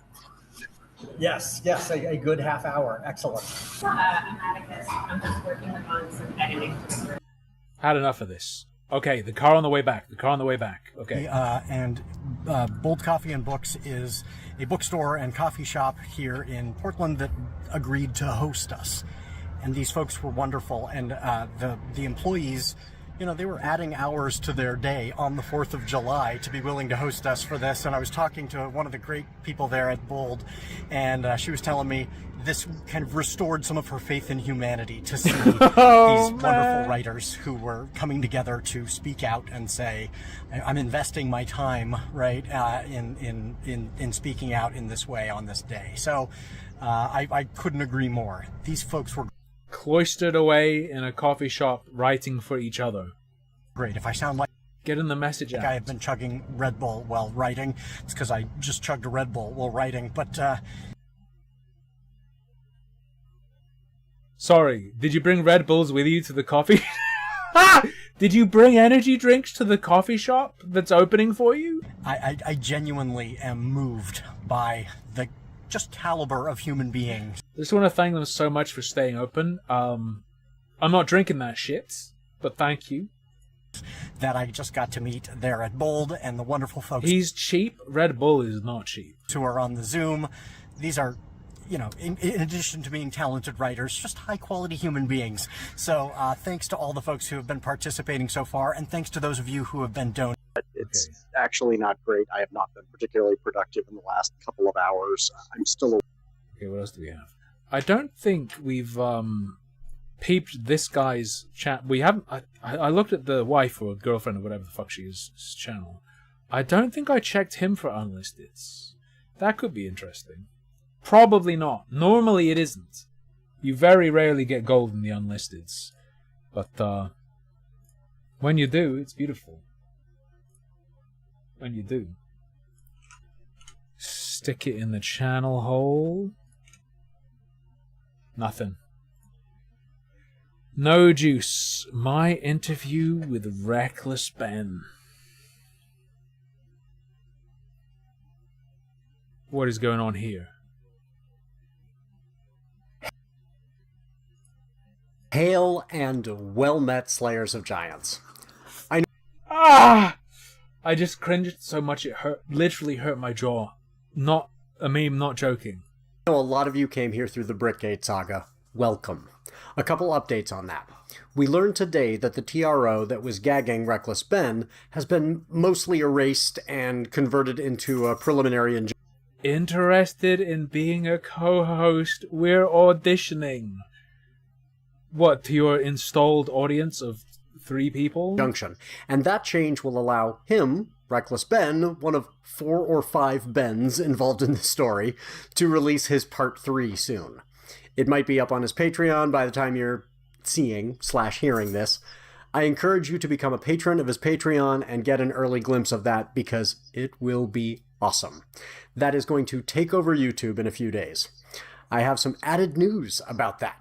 Okay. I interviewed Ben twice, once before the TRO and a follow-up recently. Mm-hmm. And now that this completely ridiculous notion that we're somehow colluding with this guy we didn't even know before BAM took our store has been pretty safely put to bed. BAM could still claim it, but without some very credulous...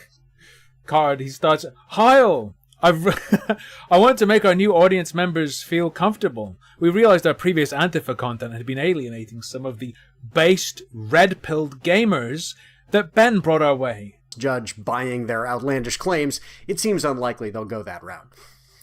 I can now release those interviews.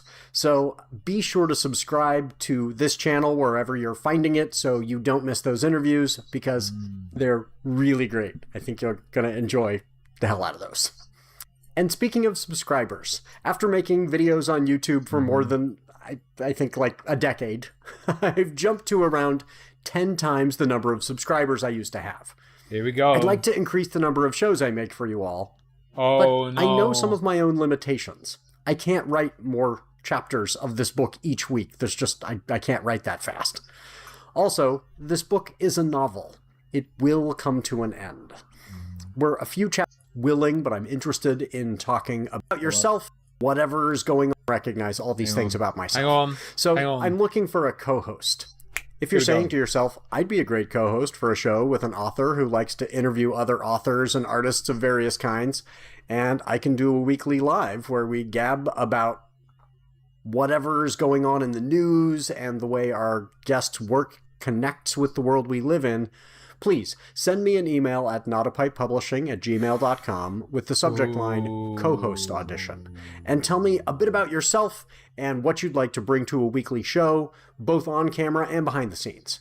And then I'll do some lives with various potential co-hosts and we'll let the audience decide which is the best fit. Maybe you're an author or a musician or an artist of some other kind and you are saying I should be engaging more with the people who consume my art. Maybe you're saying I am not here, not just willing, but I'm interested in talking about politics and the way art and culture connect with our political moment. Maybe you're just a really good interviewer. That would be a lot of fun. So let me know if you'd be interested. Okay, if you're just joining us for this novel... Do you want me to... If I were to apply to this, I wouldn't lie. I would be honest. But also, I feel like if I'm honest, there's a chance he'd be like, you know what? That sounds wild. Let's give this a spin. Ooh. Impact, more important than intent. Or greater than, if you want to go literal. Hail and well met Slayers of Giants. I feel like that is such a terrible choice of intro. I have an exciting interview to share with you today. Reckless Ben. If you're a fan of his work, I think this will help you get to know the man behind the camera a bit. This one was a ton of fun for me, and I think Ben enjoyed it too. And this is sick. I interviewed him twice. This first interview was done just before the TRO was put in place. Then that locked us down, Rare, and I couldn't release it legendary because interview. Ben couldn't be making content, and I didn't want to add fuel to Bam's completely false claims that Ben and I were colluding in any way. Then I interviewed him again to see how he was doing as he was living under the TRO. Now the TRO has been lifted, so I can share both interviews. Hey, Ben, you got a tattoo that says impact is greater than intent. What do you think of the suggestion that your little writing meetup is there purely to provide catharsis, an outlet that will in fact potentially result in you doing less than you would had you not created that event? If you like this part 1, hop over to my Patreon or Substack for part 2, and I'll make that available as a thank you to supporters first, then drop part 2 for free in a couple of days. You'll probably notice that in this first one, I won for free in a 2, and I'll make that available. If you like this part 1, hop over to my Patreon or Substack for part 2. He learned from Ben! And I'll make that available as a thank you to supporters first, then drop part 2 He for learned free in a from couple of days. Ben! You'll probably notice that in this first one, I was nervous and talking too much. As I was telling Ben off air before we recorded, I normally interview authors. I love the idea of explaining that you were talking too much. And comic book That's a good one. artists and stuff. I don't think it's a bit, though. Though I've interviewed some musicians and TV hosts and podcasters. Go back and check out those previous shows. I've had some amazing guests. If you can think of anyone else you'd like me to interview, put that in the comments. I'll try to make it happen. And Ben was in the middle of editing part 3 and had been working his tail off. So I didn't want to take up too much of his time, so I was kind of rushing. But he was so generous with his time and even encouraged me to ask more questions. He's just the nicest. Please interview Mr. Beast. Guy, you'll see. There we go. How's it going today? It's pretty good. Good. Kind of lost my voice. I've been talking so much. But I could only imagine. I saw your video that you're working on part 3 and, pulling all-nighters. oh, yeah. Yeah, it's been insane. But, yeah, getting through it.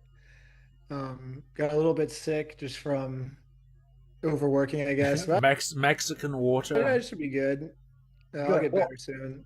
So one of the things, right from the jump, like, I've been thinking about, how do I properly introduce you? When somebody meets you on the street and they're like, what do you do for a living? How do you describe your job?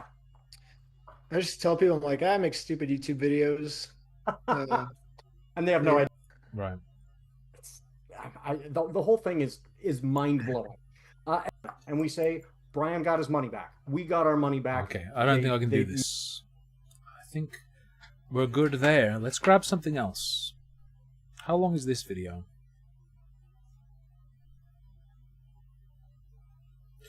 My computer is rebelling against the modern world right now. Okay. Okay, let's do a Tusha recommendation. We're updated on Bricks and Minifigs. Felt more like a recap than anything else, really. But we have a Tusha recommendation from Hana Cleo. When we see someone exhibit... That's in the wrong browser? That is in the wrong browser.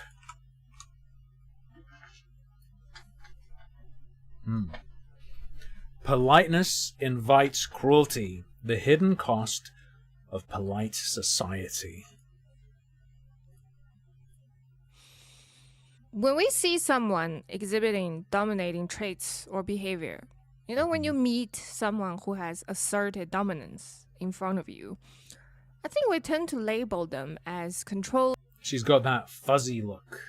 Greedy, tyrannical, intimidating, not Okay. someone you can trust. So dominant. The dominant? You can't trust them? Depends. If we're talking like used car salesman energy trying to railroad you, then yeah, but is the willingness to assert yourself and hold your position when someone else's interest is working against yours. So you prioritize your interest and refuse to back down from that position. Dominance can also show up as force. Some yeah, mostly when people are like, I hate that, normally that's what it is. someone Yeah, threatens you, a country going to war, a business crashing a competitor. It can also show up as a refusal, or when you say no, or when you refuse to move on. A decision you won't reverse no Dominance is saying no. matter how much pressure That one, sure. comes back at you. Or you are willing to achieve something with force, manipulation, and even violence. So when we describe someone as dominant, it can be a specific behavior they exhibit in a situation, like a specific act in a specific moment, a decision, exchange, or refusal. A generally submissive person can still produce a dominant behavior in one specific moment. But if it's a stable disposition, this is painful. Tusha, why did you do this to us? It can be a personality trait, like a general tendency. Like someone just has a dominant personality. Sure. This is kind of easy. Very willful. Willful, it sounds like you're describing. To understand just by observing people and situations. Willful, stubborn.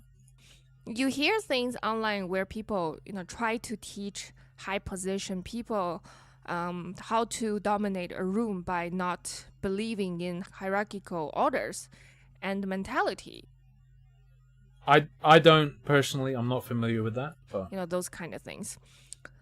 But if we don't put all those human judgments to it for a moment, all the labels, controlling, tyrannical, and so on, this trait exists in the natural world too. In behavioral biology, evolutionary biologists introduce when the fucking ape steals the other ape's baby to force them to do what they want. Very dominant. The concept of resource holding potential, RHP, when observing animals. Before a fight happens, animals size each other up and looking at things like body size, strength, horns, claws, and so on. And based on that, each one is making a calculation. Can I actually win this fight?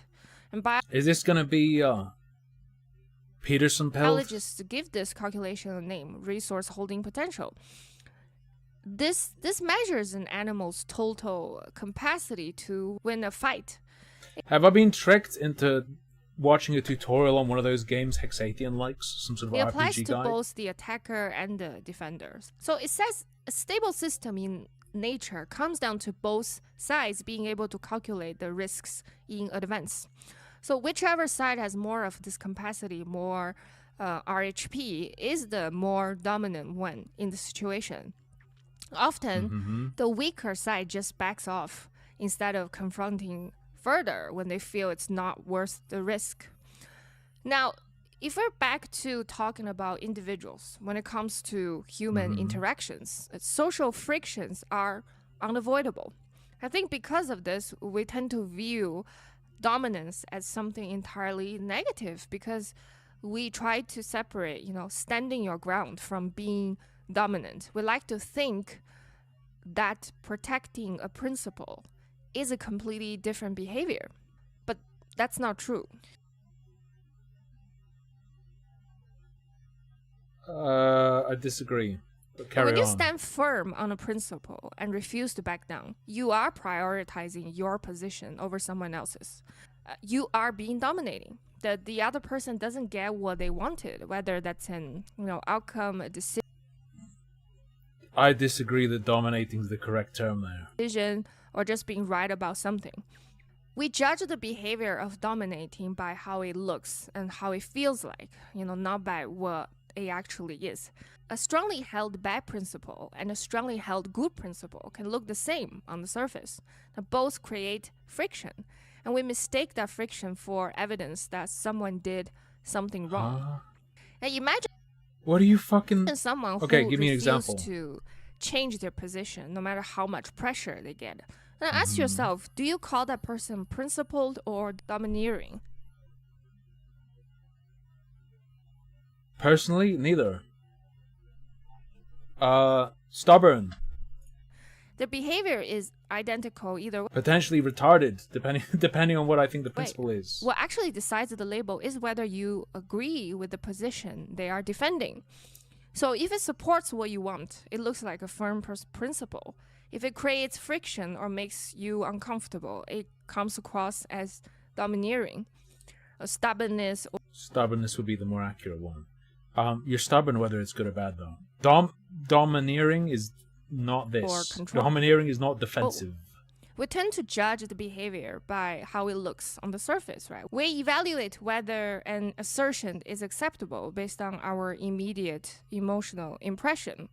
When you choose to stand your ground, a strongly held bad principle and a strongly held good principle look exactly the same from the outside. And when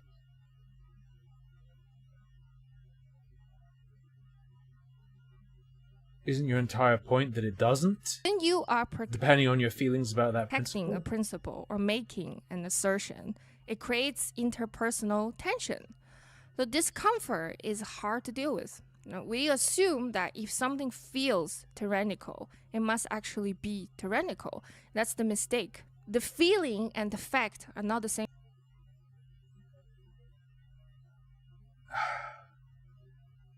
Now we have tyrannical. Tyrannically refusing to give up their principles. I don't... But why does it I'm not feeling it. feel tyrannical in the first place? What the Part of it might be our own uncertainty. Most of us are unsure about a lot of things. So when someone displays that kind of certainty and unshakable position, it can feel unsettling, almost like an accusation aimed at our own doubt. But that reaction becomes a cost for you, right? Every time you defend a position or protect a principle, you risk being read as domineering. So people learn to adjust their public presentation to avoid the risk, to avoid the social cost, the friction, the tension, discomfort they create. I think people... I get where she's going now. Horrible, horrible, horrible use of words. Bring it back to the animal thing. She's saying they're calculating if it's worth it to clash with you. They're judging your your stubbornness RHP. People who want to... And they decide it's not worth challenging to begin with if they think they can't win, yeah? To act ethically internalize this very deeply, right? They are highly sensitive to the friction they cause. Because when you want to be fair, right, causing discomfort feels like that you are doing something wrong. I would suggest though already. We'll see where she goes with this. I would suggest the pressure to behave that way isn't you sizing up your individual opponent. It matters more the audience and surrounding social situation. I think directly that other person who you might be challenging is less important. Unethical. So they voluntarily pull back their assertions to avoid looking like the villain. But this doesn't happen to everyone the same way, right? Certain individuals are completely unaffected by the social cost of... Timur, the dragon fruit sorbet was a banger from Lidl. It's fucking sick, yeah. Normally dragon fruit flavored stuff doesn't taste of jack all. That tastes real good. I want to say it tastes like a combo of like kiwi and banana. It's really good. Someone said the lychee sorbet is good as well. Creating friction. They are less sensitive to interpersonal tension. Some people don't even notice when their actions cost someone else something. Some notice, right? And it just doesn't factor into their decision, so they don't care. They're fine with the awkwardness. They're fine with the... It's so broad. I'm struggling to come up with hypothetical examples that I think would fit what she's talking about. What the fuck is this? Friction. Fine with being called controlling or worse. So the disapproval of dominance doesn't actually remove it from the world or its environment. It just filters out. Trying to imagine a situation where you are sticking to a principle and other people view that as controlling. the people who felt the cost and backed off. So the people who never felt I can think of maybe political opinions that involve mandating labor of others, but I do not think she's talking about this. that cost, get to keep all of it, which means the power to hold a firm position ends up in their hands. So people who choose dominance over principle will dominate their ways anyways. And this often results in social suppression, hierarchy, and conformity. So far, this has been about individuals, but the same reaction, can play out at a much larger scale. Now, More if the important. public reacts negatively to any strong assertion of presence, domineering tendencies, This also feels... Now, call me crazy. This feels highly Asian. the social and political landscape begins to reward a people-pleasing presentation. So this is especially true in democratic. But this is not... I do not think this is for an Asian audience, but this feels very, much like an Asia-centric perspective. Like, nail that sticks up gets hammered down kind of, sitch. Countries and cultures, where leaders actually depend on public approval. So over-polished diplomacy becomes the default. Public figures learn to speak in vague terms, soften every statement, and perform uncertainty they might not even feel. It becomes safer to sound unclear than to sound firm. You almost I'm feeling it. Is this video meant to be meta? never get a straight answer. An environment where vague diplomacy is the norm could eventually malfunction.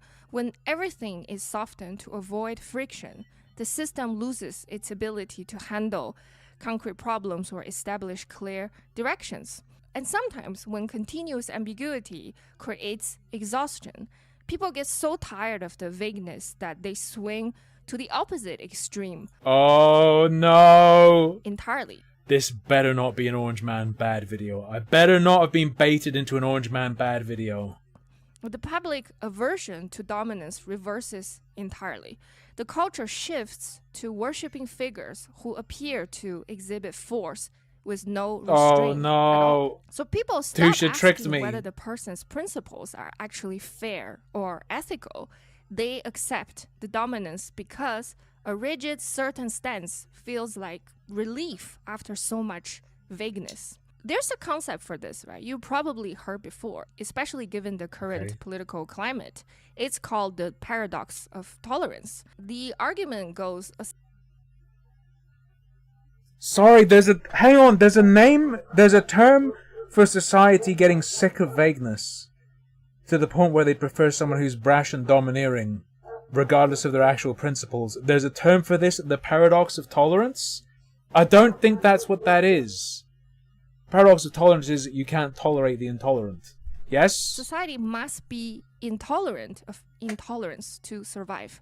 Unlimited tolerance ultimately allows intolerant ideologies to dominate, How does this follow? destroy, and erode the tolerant society itself. So whether that argument fully holds up is its own debate. But when a Okay. culture suppresses the willingness to stand firm, it gives up its own ability to push back. By prioritizing immediate emotional comfort and filtering out true assertion, the environment loses its defensive stability. The effort to eliminate dominance ends up creating the exact conditions for its most extreme form to take over. And the people who suppress their own assertion, their own dominance, in order to look fair, open, and reasonable, often end up with the least defense when something without any of those qualities comes along. Another thing to note is that cruelty, Sure, don't be a pussy. corruption, aggression, violence, abuse, I like a culture of conflict. injustice, these things are inherently dominant forces. So each one by nature brings pain, suffering, or deprivation to someone. And because of that, none of them can exist on their own or exist by consent. Nobody willingly signs up to be harmed, which means for any of them to exist, to persist, to expand, they have to be imposed. So they have to operate in a dominating manner. So there's no other way for them to survive. Because these traits are fundamentally dominant, they don't self-limit. They don't stop out of some desire for balance. If they don't meet an equal opposing force, if you don't dominate back, they become the default state of the environment. So being passive does not neutralize them. You get ruled by them instead. Surely all the passive boys get nuked though. There's mimetic selection. So, as you already for example, sort of described. if you don't use dominance to oppose war, your outcome is decided entirely by how war operates itself. Oh god, it's just that you can't stay neutral in a moving train video, isn't So it? the people who train themselves Ultimately. to avoid social friction and prioritize emotional comfort, who soften or pull back their own assertion to avoid looking like the villain, often become the victims who suffer under forces that are dominant by nature. You cannot outweigh The weak get owned. cruelty, and you cannot The weak get owned. out-reason corruption into stopping on its own. You also can't resist conformity or social hierarchy by staying out of the friction. Right? Both are inherently dominant systems. They exert constant structural pressure to make people fall in line. If your only Sure. strategy is to avoid Sure. tension and stay comfortable, you will fall in line too eventually. To hold an Yeah, that's true. independent identity and a mind against mindless group mentality, you have to be willing to risk the social cost of standing alone. Yeah. You have to be willing to dominate, even if it means being seen as the villain.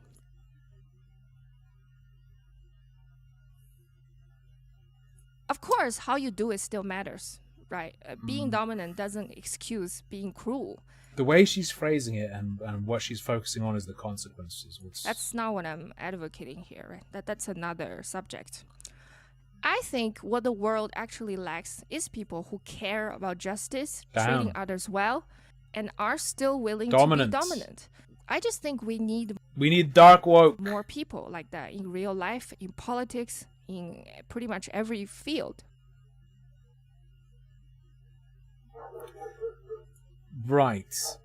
But surely their dominance, based on your descriptions prior, would be inherently damaging to others. Is that just? I suppose her argument would be that it's a matter of the paradox of intolerance. You have to she's sort of reformulated Popper, right? To be like, you have to dominate the dominant.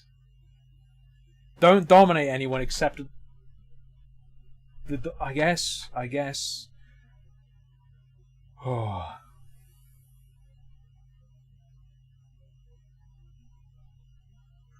Okay. Did I try the minifigs? Excuse me? Minifigs? No. The painting that haunted my dreams.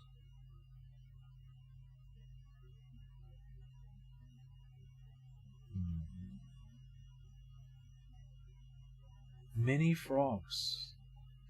Read your auto-modded message. If I can see it. It's probably not there anymore.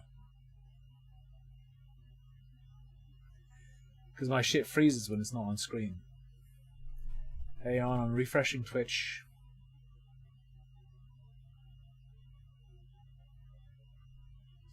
I don't see it. It's hidden. Secret message. Destroyed.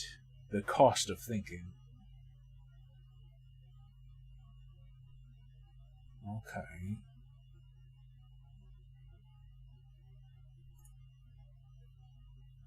Say it again.